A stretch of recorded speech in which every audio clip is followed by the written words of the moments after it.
சுவிட்சர்லாந்துல வந்து நானும் ரொம்ப நாளா வேலை செய்கிறேன். நானும் நிறைய நாள் வந்து வேலைக்கு போய் வரேன். ஆனால் எனக்கு வர சம்பளம் வந்து கொஞ்சம் காணாத மாதிரியே இருக்குது. சில நேரம் வந்து என்ன வேலை இடத்துல வந்து ஏமாத்துறாங்களா, மற்ற வேலையாக்கள்கிட்ட கேட்க வந்து சம்பளங்கள் வந்து கொஞ்சம் கூட சொல்கிற மாதிரி கிடக்குது. எனக்கு தர சம்பளம் வந்து கொஞ்சம் குறைய மாதிரி கிடக்குது. அதே நேரத்தில் வந்து கொஞ்சம் வேலை கூட நேரம் செய்கிற மாதிரி இருக்குது. அதுவும் சரியா இருக்கா என்பது வந்து எனக்கு தெரியாமல் இருக்குது. இது எல்லாத்தையும் வந்து நான் யார்கிட்ட போய் கேட்கலாம், இதை பற்றி எங்கெங்கே போய் பார்க்கலாம், என்ன இடத்துல வந்து இதை பற்றி கதைக்கலாம்னு சொல்லி அதை பற்றிய முழு இன்ஃபர்மேஷன் தான் இந்த வீடியோவில் பார்க்க போகிறோம். வாங்க வீடியோக்குள்ள போகலாம்.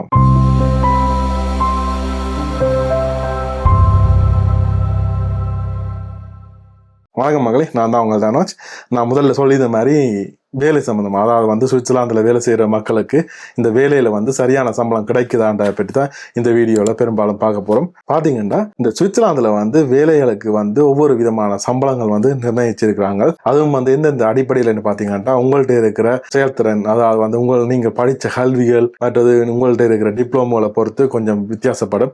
அதே நேரத்தில் வந்து நீங்கள் இருக்கிற மாநிலம் மற்றது வந்து நீங்கள் இருக்கிற மாவட்டங்களை பொறுத்து கொஞ்சம் டிஃப்ரெண்ட்டாக வரும். இதே மாதிரி வந்து பார்த்தீங்கன்னா சில விஷயங்கள் வந்து வேலைகளுக்கு சம்பளங்கள் கொடுக்கறதுல வந்து கொஞ்சம் பாதிப்பு ஏற்படுத்துது. அந்த விஷயங்களையும் தான் இந்த வீடியோவில் பார்க்குறோம்.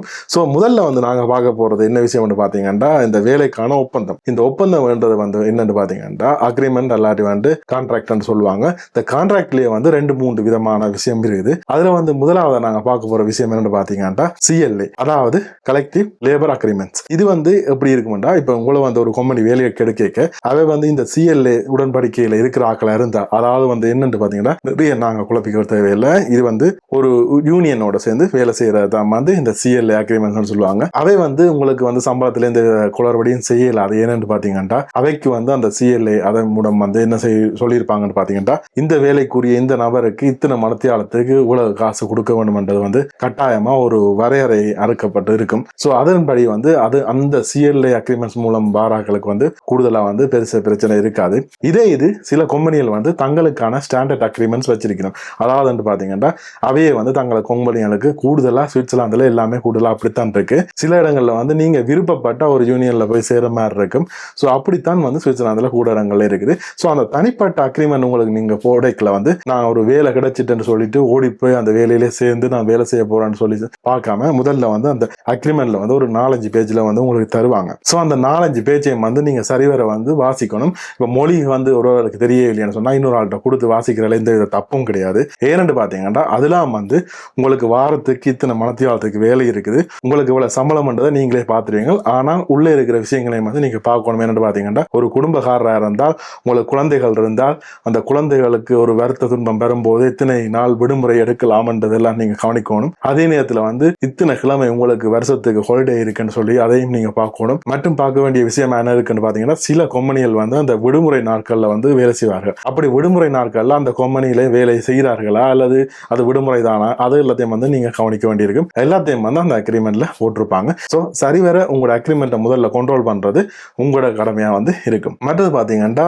வேலை ஒப்பந்தத்துல முதலாவது நீங்க கவனிக்க வேண்டியது இந்த வேலை வந்து எனக்கு நிரந்தரமானதா அல்லது வந்து குறுகிய காலத்துக்கு ஒப்பந்தம் செய்யப்பட்டிருக்கான்னு சொல்லி பார்க்கணும். இது சில இடங்கள்ல வந்து 1 வருடத்துக்கு 2 வருஷத்துக்கு 3 வருஷத்துக்கு சொல்லுவார்கள். அதெல்லாத்தையும் வந்து நீங்க மைண்ட்ல எடுத்துக்கொள்ளணும். ஏன்னு பாத்தீங்கன்னா 3 வருஷத்துக்கு பிறகு நான் என்ன செய்ய போறேன், ஏதாவது வருமான வழி இருக்கான்றது வந்து யோசிக்கணும். இல்லாட்டி திருப்பி ஒரு வேலையை தேடுறன்றது எவ்வளவு கடினம் என்பது உங்களுக்கு தெரியும். ஸோ அதையும் வந்து நீங்க கணக்கில் எடுத்து கவனிக்க வேண்டியது அவசியம். மற்றது வந்து பாத்தீங்கன்னா இந்த முதல்லயே சொன்ன மாதிரி இப்போ ஒரு சம்பளத்தை வந்து உங்களுக்கு வந்து சொல்றார்கள், உங்களுக்கு வந்து நான் இந்த சம்பளம் தான் தருவேன், உங்களோட அனுபவத்தின் ரீதியில வந்து உங்களுக்கு வந்து இவ்வளவு சம்பளம் தான் நாங்க தரலாம். ஸோ நீங்க வந்து யோசிக்கலாம், இந்த சம்பளம் சரியானதா, இந்த மாவட்டத்துல இந்த வேலைக்கு இவ்வளவு எக்ஸ்பீரியன்ஸோட இருக்கிற எனக்கு வந்து இந்த சம்பளம் சரியானு நீங்க யோசிக்க கூடும். அதெல்லாத்தையும் செக் பண்றதுக்கு ஒரு சில வெப்சைட்கள் இருக்குது. அந்த வெப்சைட் எல்லாத்தையும் நான் காட்டுறோம் பாருங்க. அந்த வெப்சைட்ல போயிட்டு நாங்களும் இப்போ வந்து செக் பண்ணி பார்ப்போம். ஒரு வேலையை கொடுத்து எவ்வளவு சம்பளம் அடிப்படை சம்பளமா இந்த மாவட்டத்திலையும் இந்த இடத்துலையும் இருக்குதுன்னு சொல்லி நாங்கள் அதையும் வந்து இந்த வீடியோலயே பார்ப்போம். அதன்படி நான் எடுத்து வச்சுக்கிற வெப்சைட் என்னன்னு பாத்தீங்கன்னா சுவிட்சர்லாந்துல வந்து பெரும்பாலான ஆட்கள் வந்து இந்த இணையதளத்தை தான் யூஸ் பண்ணி வேலைகள் தேடுவார்கள். ஏனென்றா இதில் வந்து கொஞ்சம் வேலைகள் தேடுறது வந்து சுலபமாக இருக்கும். என்னென்னு பார்த்தீங்கன்னா உங்களோட டாக்குமெண்ட்ஸ் எல்லாத்தையும் வந்து நீங்கள் இதுக்குள்ளேயே வந்து தரவேற்றம் பண்ணிட்டீங்கன்னா வேலைகளுக்கு அனுப்புறதுக்கு வந்து இதுலேருந்து நீங்கள் வேலைகளுக்கு அப்ளை பண்ணி கொள்றதுக்கு மிக இலகுவான ஒரு வெப்சைட்டாக இந்த jobs.ch வந்து இருக்குது. இது வந்து ஸ்பான்சர் வீடியோ கிடையாது, நான் ஸ்பான்சருக்காண்டி சொல்லல, இது வந்து நல்ல ஒரு வெப்சைட்ன்றதுக்காண்டி சொல்கிறேன். ஏன்னா இதன் மூலம் வந்து நானும் 2-3 வேலைகள் எடுத்திருக்கேன். ஸோ அதன் அனுபவத்தில் வந்து உங்களுக்கு நான் இந்த வெப்சைட்டை காட்டுறேன். இந்த வெப்சைட்லேயே ஒரு நல்ல விஷயம் இருக்குது. என்னென்னு பார்த்தீங்கன்னா இந்த வெப்சைட்டில் போயிட்டு நீங்கள் நான் சொல்கிற மாதிரி இந்த யூஆர்எல்லை நீங்கள் பாருங்க, இதை நான் உங்களுக்கு டிஸ்கிரிப்ஷன்லேயும் தரேன். இதில் போயிட்டு நீங்கள் உங்களோட ப்ரொஃபஷனலாக செலக்ட் பண்ணிக்கொள்ளலாம். நான் வந்து இப்போ சும்மா ஒரு இதை செலக்ட் பண்ணுறேன்னு பார்த்தீங்கன்னா ஒரு செஃப் குக். ஓகே, ஒரு ரெஸ்டாரண்ட்டில் வந்து ஒரு செஃப் குக்காக வேலை செய்ய போகிறீங்க. ஸோ உங்களுக்கு வந்து எவ்வளோ சம்பளம் பெறுமன்றதை பற்றி நாங்கள் பார்ப்போம். அது எந்த இடத்துல அந்த பார்க்க வந்து நான் பாசல் ஸ்டார்ட்னு சொல்லி கொடுக்குறேன். ஸோ பாசல் ஸ்டார்ட்னு கொடுக்க மிடில் ரேஞ்சில் வர சம்பளங்களை காட்டுது. முதல்ல என்னென்னு பார்த்தீங்கன்னா இது வந்து ஒரு வருஷ சம்பளம், அதாவது வருஷத்துக்கு 70,400 சுவிஸ் பிராங்க்ன்றது வந்து சராசரியாக இருக்குது. அதுலேயும் வந்து பார்த்தீங்கன்னா கூடிய தொகையிலேருந்து சராசரியை பிரிச்சிருக்கார்கள். ஆக குறைந்த தொகையாகவும் 45,000லேருந்து தொடங்கலாம், மற்றது 96,000 வரைக்குமானது வந்து மெயினாக வந்து இப்போ சுவிட்சர்லாந்தில் கொடுக்கப்படுற சம்பளங்களாக இருக்குது.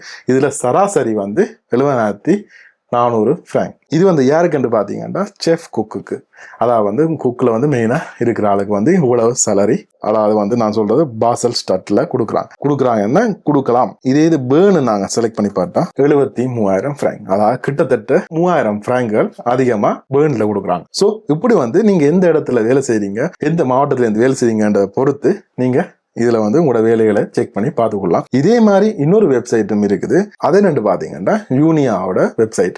அது வந்து கொஞ்சம் ப்ரொஃபஷனலாக இருக்கும். அதாவது வந்து அதில் வந்து நீங்கள் நிறைய தரவுகளை கொடுக்குற மாதிரி இருக்கும். அதில் போய் பார்த்தீங்கன்னா அதில் உங்களோட டீட்டெயில் ஃபுல்லாக எல்லாம் கொடுத்தீங்கன்னா அது வந்து டச்சுலையும் ஃப்ரெஞ்சிலையும் இட்டாலியிலையும் இருக்கும், என்ற சுவிட்சர்லாந்தோட லாங்குவேஜில் இருக்குது. ஸோ அதில் வந்து உங்களோட டீட்டெயிலை கொடுத்து பார்த்தீங்கன்னா உங்களுக்கு சராசரியாக எவ்வளோ சம்பளம் கிடைக்கணும் என்று சொல்லி அதில் காட்டும். சரி, ஓகே, இப்போ எனக்கு வந்து அவ்வளோ எனக்கு கேட்ட சம்பளம் கிடைக்கலன்றா நாங்கள் என்ன செய்வது என்று சொல்லி உங்களுக்கு ஒரு கேள்வி எழும்பும். அதுக்கும் நீங்க சட்ட ரீதியான நடவடிக்கை எடுக்கலாம். அதுக்கான ஒபிஷியல் வெப்சைட்டுகளும் வந்து இருக்குது. ஸோ அது எல்லாத்தையும் வந்து நான் உங்களுக்கு சாரன், அதையும் வந்து ஸ்கிரீன்ஷாட் இதுலையும் போடுறேன், அதையும் வந்து டிஸ்கிரிப்ஷன்லையும் உங்களுக்கு தரேன், அதை வந்து பார்த்துக்கொள்ளுங்க. அதுல வந்து என்னென்ன செய்யலாம்னு பார்த்தீங்கன்னா இப்போ உங்களுக்கு வந்து ஒரு குறிப்பிட்ட காலமா வந்து உங்களோட முதலாளி வந்து உங்களுக்கு சம்பளமே கூட்டையில, அதே நேரத்தில் வந்து இந்த மாவட்டத்தில் எடுக்கிற சராசரியை விட பயங்கர குறைவாக தான் நான் எடுத்துக்கொண்டிருக்கின்ற பட்சத்தில் உங்களுக்கு ஒரு டவுட் வந்தா நீங்க வந்து அந்த அரசாங்கத்தின் உதவிகளை நாடலாம்.